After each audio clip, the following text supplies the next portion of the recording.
Salam semuanya, jumpa lagi bersama saya dan juga bersama Pak Antipas, suami saya, dan juga di belakang ada tamu kecil kita. Ayo kasih salam. Halo.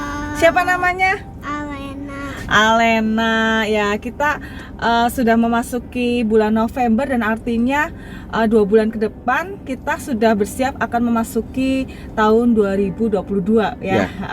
Dan tema kita bulan ini adalah menang bersama Kristus ya. Nah, sebelum kita lebih lanjut tanya-tanya tentang tema kita di bulan ini, nah kita mau tanya sebentar nih sama anak umur 8 tahun. Kemon Lena. Ya, menurut Lena nih, menurut anak 8 tahun, menang itu apa sih? Menang juara. Oh, menang itu juara ya, juara 1 gitu ya. Oke. Nah, kalau misalnya nih, nanti dulu dong Lena, sini.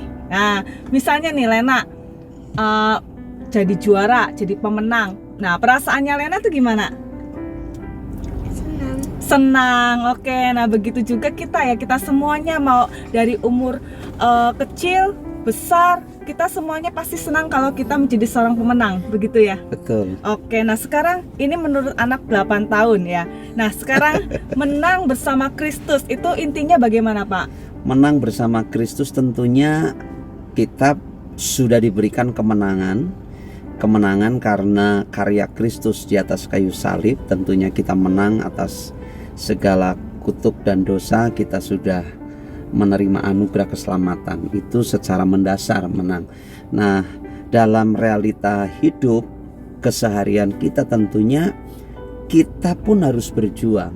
Kita harus bisa maksimal dalam hidup ini.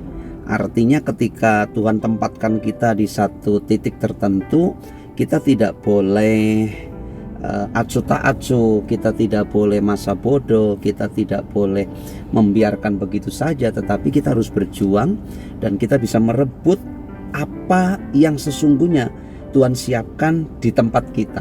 Nah, ini di luar keselamatan ya. Jelas kalau keselamatan kita tidak ada usaha apapun.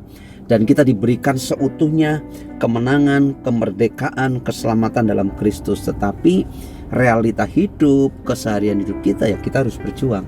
Oke, berarti siapapun Anda, siapapun kita punya kesempatan untuk menjadi pemenang. Betul. Apapun latar belakang kita ya. Nah, Tuhan juga sudah mengajarkan di Alkitab ya. Tuhan kadang menurut saya gini ya, memanggil dengan latar belakang beragam, sifat beragam, kadang aneh-aneh menurut saya ya. Dia bisa memanggil Rahab ya, memakai Rahab. Dia bisa memakai Yosua yang seorang hamba. Nah, itu dengan berbagai latar belakang, dengan berbagai sifat. Intinya Tuhan mau berkata, siapapun Anda, siapapun kita bisa menjadi seorang pemenang, begitu? Betul. Kita bisa jadi pemenang dan kuncinya kita harus menyadari bahwa Kristus ada dalam hidup kita dan dialah yang akan memampukan kita. Nah, tinggal kita mau berespon tidak. Ada satu pernyataan yang sangat memberkati ketika tadi pagi saya ikut devotion All Staff Chapel CBN, di mana Pak Mark dia sampaikan bahwa Allah memberkati orang-orang yang bekerja keras. Artinya apa? Mau berusaha, mau berjuang, tidak masa bodoh, tetapi apa yang ada pada dia yang Tuhan percayakan itu yang terus dikerjakan, dan surga berpihak kepada orang-orang yang tidak malas. Oke, berarti begini Pak Antipas, saya sedikit tertarik begini ya. Orang yang di luar Tuhan itu juga bisa menang dalam dunia ini, dalam kehidupan ini, betul? Tetapi kalau kita bersama dengan Kristus, kita bisa menjadi lebih dari pemenang. Nah, itu bagaimana menjabarkannya? Lebih daripada pemenang itu istilah sederhana begini, mungkin kita bisa melihat sebuah ilustrasi. Lebih daripada pemenang, sebenarnya tanpa kita berperang, kemenangan itu sudah diberikan kepada kita. Nah, itu yang tadi saya sampaikan, bahwa kita menang atas dosa pelanggaran kita tanpa kita harus berjuang sedemikian rupa untuk menyucikan diri kita. Karena apa? Itu anugerah dari Tuhan. Tetapi menjalani hidup ini yang tentunya harus berjuang. Nah, Oh. itu lebih dari pemenang. Oke. Istilahnya begini, sederhananya begini Bapak Ibu Saudara, kita semua memahami bahwa seorang atlet yang punya keluarga, seorang atlet dia berjuang keras di medan pertandingan, memenangkan sebuah pertandingan, tetapi ketika dia menang, dia bawa hadiah, dia pulang ke rumah, maka keluarganya itu lebih daripada pemenang. Amin. Pak Antibas Pak tahu, jadinya dia tertawa terkeras ya. Nah, Haleluya. sekarang ada istilah begini. Tuhan menginginkan kita menjadi seseorang pemenang ya. Tetapi setuju enggak dengan pernyataan sebenarnya menang yang paling sulit itu adalah menang melawan diri sendiri? Ya, kita harus memenangkan ego kita, termasuk kemalasan itu juga musuh terbesar. Betul.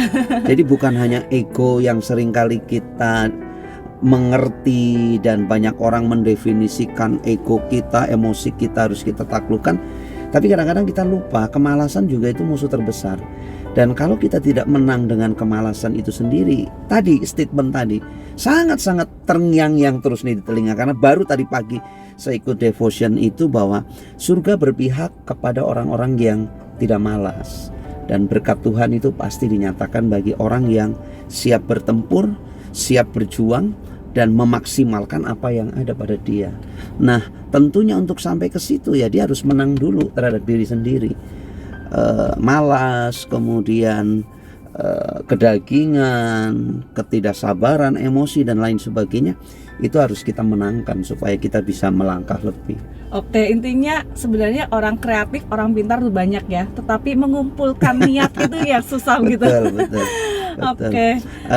Mungkin ini apa ya, bisa dikatakan sebuah canda, tetapi ini serius juga. Bahwa ada banyak seringkali kita dengar bahwa Tuhan tidak memakai atau memerlukan orang pintar, tapi yang Tuhan mau adalah orang yang punya hati. Nah, apalagi yang sok pintar ya. Yang pintar saja kalau kita tidak punya hati tidak dipakai Tuhan, apalagi yang sok pintar. Tetapi bukan berarti kita abaikan kepintaran, tidak. Tetapi saya berdoa justru dengan kepandaian yang Tuhan anugerahkan kepada kita, kepintaran dan skill apapun, kalau kita punya hati, punya kemauan keras, punya usaha keras, Tuhan berkenan di situ dan Tuhan akan lipat-lipat kali gandakan. Itu victory in Christ. Oke ya, karena kita yakin dan kita percaya kita semuanya adalah lebih dari pemenang ya.